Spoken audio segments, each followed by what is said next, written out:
Have you told your friends that you see ghosts? Oh, absolutely not. Gina Rodriguez returns in Not Dead Yet. I'm back, baby. Who is that? Oh, she's the obituary writer. And Brad Garrett joins the brilliant ensemble cast. Titan, Maverick, Titan of all Mavericks. These are all words used to describe me.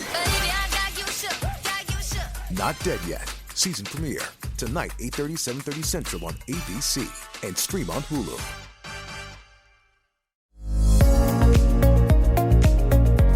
It's the Happy Families podcast. It's the podcast for the time-poor parent who just wants answers now. The more regular you are with it, the smaller and shorter it can be because it's an ongoing conversation as opposed to a one-off. And now here's the stars of our show, my mum and dad. We are so glad you're listening to the Happy Families podcast. Thank you so much for joining us. I'm Dr. Justin Coulson.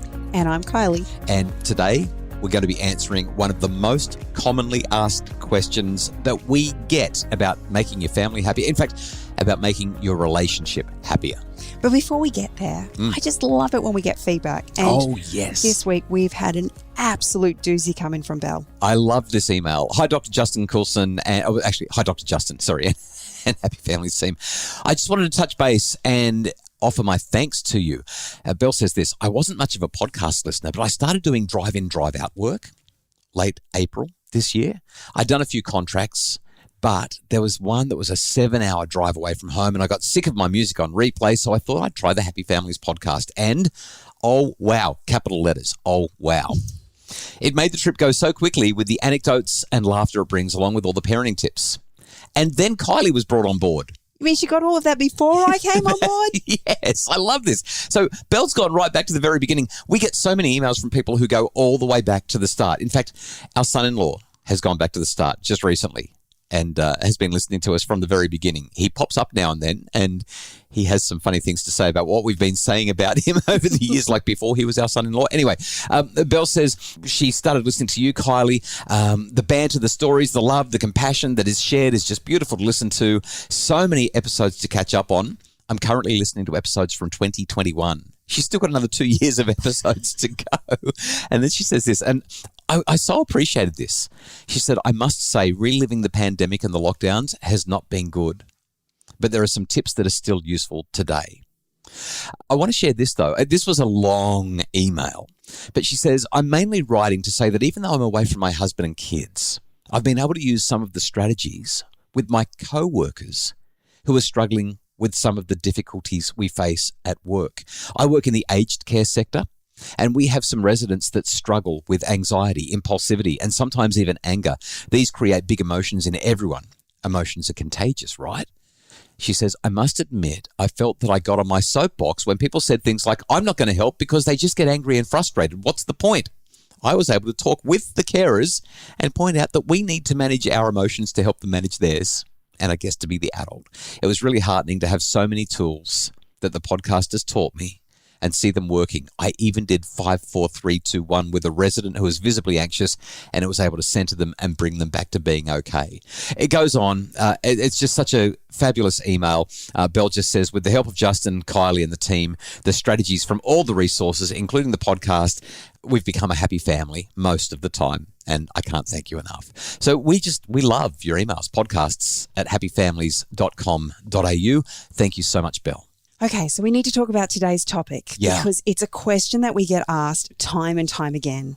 How do you get on the same page in parenting? There's so much, what's the word, discord? Like in couples where somebody's really dogmatic, this is how it's got to be done, and the other parent's saying, but what about? Or I don't like that. And the tension's horrible, right? Well, and what I hear often is, you've come from two different homes. You've come from two different, totally different backgrounds, and you want to do it the way you were raised. Yes, yeah. And we also kind of think that parenting should just come naturally. Like we just naturally open our mouth and say stuff to the kids, and that will be what our parenting is.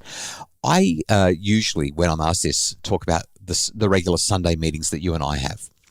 We call it a couples, call it whatever you want, a couples inventory, a couples meeting, couples connection, a couples reset, the weekly planning meeting, whatever you want to call it. But a lot of people look at me strangely like, you really have a meeting every week to talk about your family?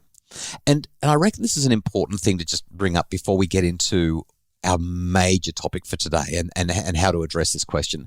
We, at work, usually have to go through meetings at least on a weekly basis to get across everything that's supposed to be happening this week at work. And quite often we'll have like a scheduling meeting with our husband, wife, partner, spouse to talk about where are you going to be on this day? I need your help with this, that, and the other. And so that can all go into the planning meeting. But here's the thing.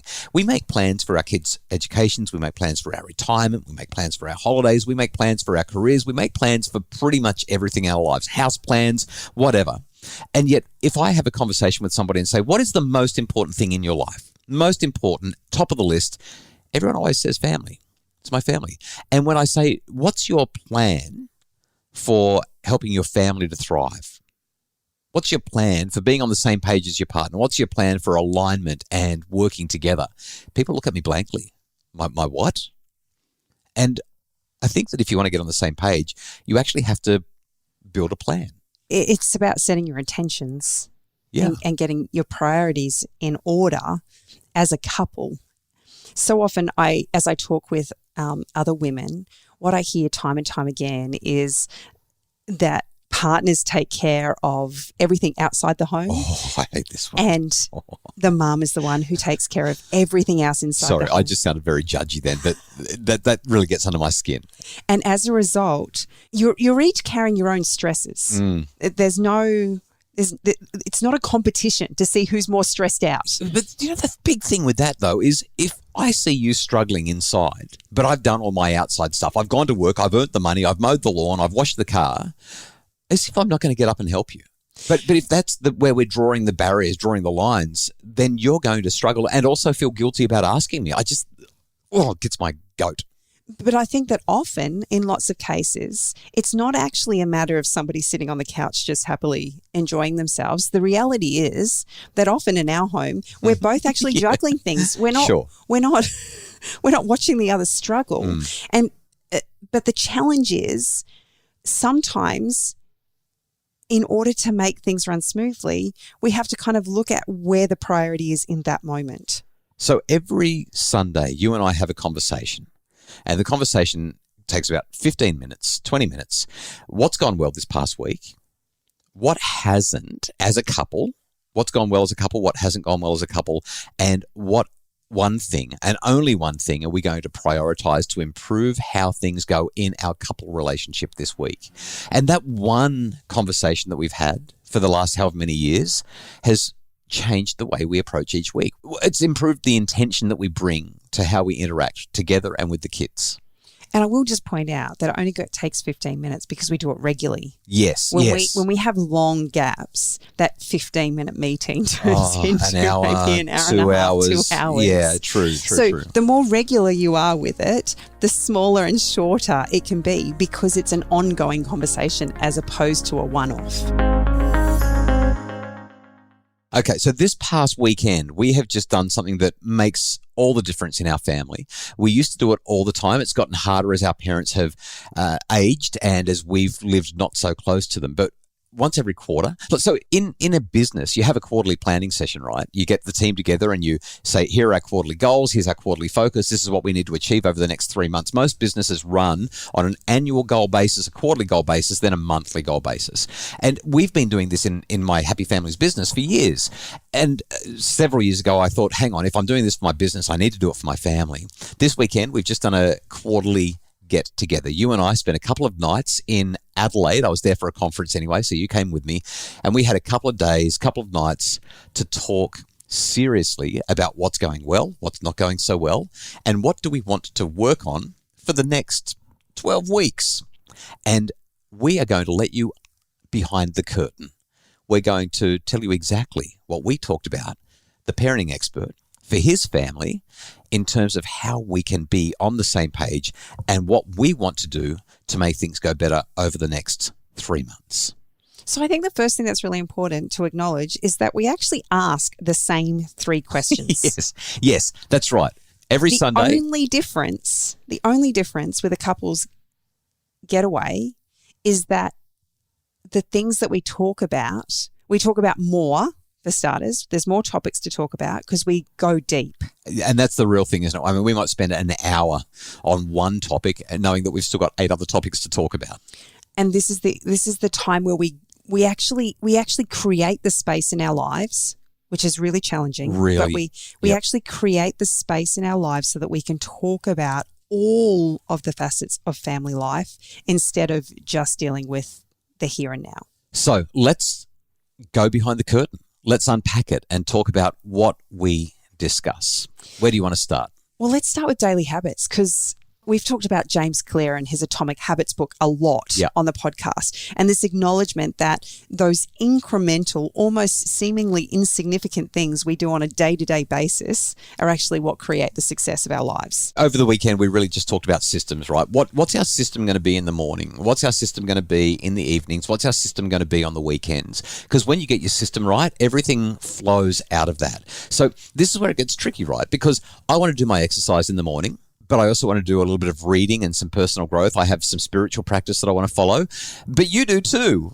And if I'm out on a long bike ride and you want to be down at the beach sitting on your rock and meditating or having that prayer time, and we've got children who are waking up but they don't have direction, that doesn't work. So we have to work out how we can not only get what we want but also support one another in getting me supporting you to get what you want and vice versa. It requires a whole lot of planning and a whole lot of thinking to get the priorities in order, to get the routine right, to create the system. And the great thing about this is if you're doing it regularly, it's not like you're having to start from scratch. You're asking... Although it felt like we started from scratch this weekend. You're asking what's going well within your daily routine. Yeah. What's not going well, and where do we need to tweak things? So we know the big rocks. We know the things that we want to put in there. But as family life changes, and as you would know, changes every term. Changes all the time. Yeah. And what worked last term doesn't necessarily work this term and vice versa. And so trying to kind of navigate that space can be really, really challenging. But that's why it's so good to be able to come together and have that conversation. Because otherwise what ends up happening is I'm usually the one who just kind of goes, you know what, it's all too hard. I'm just going to let go of my things. And then I start resenting you because you're going out and doing what you want to do, but I feel like I can't. And this is about advocating for you. It's making sure that your needs are met. So let's get back to the agenda. We talked about our personal goals and habits and the systems that we needed to set up individually, but also as a couple, like our regular date nights and our family time and our family routine when we're spending high quality time with the kids, like Super Saturday. We actually chunked out the calendar and worked out when our next getaway was going to be so that's already in there. We know that nothing else can interrupt that time.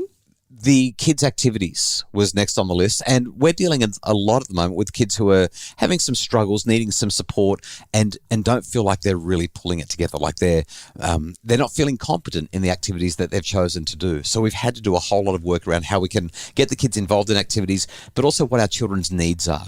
And that took like a whole day to talk about the kids. Well, you've got 6 of them, right? So many of them. That's right. And what I love about that is the opportunity we actually have with space to pull it together and actually really spend time on each of the kids. It feels so good. Talk about their strengths, talk about their weaknesses, talk about the struggles that they're having, but most importantly, how can we as their parents support them better? So there's a handful of other things that we talked about. We won't dive deep on them, but just briefly, because we have a faith background, we talked about our religious practice and making sure that we're scheduling time in the calendar to do the things that matter for us there. We talked about our finances because, for goodness sakes, right now everyone needs to talk about their finances. What is going on in the world in terms of what it costs to live and so on. We set some goals around the kinds of holidays and like family time we want to spend together. In fact, we did more than that. We made a couple of bookings. So this is not just a time for us to talk about stuff. We take action. So we actually pulled the calendar out, worked out when the kids were on school holidays and made some decisions, called the holiday places and made the bookings. So we know where we're going to be at Easter next year. We know where we're going to be in winter next year. We know where we're going to be in the September, October holidays, the spring holidays next year. That's why we have these meetings, so that we can lock this stuff in. Even if it's just camping, it doesn't have to be expensive, but it's about getting the dates confirmed, getting in the diary and locking it in. And the last thing we talked about was our social life. We love spending time with people. We really enjoy it. Our kids enjoy it. We enjoy it. And we love having people in our home. So we sat down and we looked at the calendar and worked out the weekends that you're around. Yep. Who do we need to catch up with? And who are the important people in our lives that we want to make sure that we connect with, share our love with, and enjoy time together. And again, it's about action. So text messages were sent. Please come to our house on this date for dinner. We're really looking forward to catching up with you. And it feels so good to just lock it in the diary and know, okay, the next 3 months, our social life is, now there's still room in it, but we've got the really important stuff bedded down. We also talked about business and work because that's part of our lives and we've got to make sure that we're doing all that. Now, once the diary comes out and we've written this stuff down, we also make sure we allocate some time for fun. And we did have some fun while we were in Adelaide. What are you looking at me like that for? I'm just saying we had some fun because it can't all be business, okay? There needs to be some fun. That's how we get on the same page. Does it sound like it's a bit extra? Maybe. But I'll tell you what, and it doesn't always work out perfectly. I mean, we're going to get 2 weeks into the next 12 weeks and something's going to go wrong. The bottom will fall out. But the great thing is we have a plan. We have a plan. And when things start to fall apart, we can go back to the plan. Yes. What are we missing? And we get more accomplished and we stay more aligned because of that. It sets the intention and helps us to implement the stuff we've said we'll do. And so when we come back together on a weekly basis, we check in with the plan. We've got the quarterly plan. It's there. It's our blueprint for what we are hoping to achieve in any given 12-week period. We really hope that this helps you to create some alignment in your couple relationship. Hopefully, there's some ideas here to kickstart where you're up to, regardless of whether you're going to get away for a quarterly weekend or just start having the conversations to get alignment. It makes such a difference. Thanks for listening. The Happy Families podcast is produced by Justin Rulon from Bridge Media. Craig Bruce is our executive producer. If you would like more information about making your family happier, please check out my brand new book, The Parenting Revolution. And a quick reminder, tomorrow is our last day for the Smells Like Teen Spirit Summit early bird price. Prices go up on Thursday. So dive in. We would love to have you there for the best summit we have ever done and probably the last summit we'll ever do, the Smells Like Teen Spirit Summit, so you can have more Nirvana, less drama.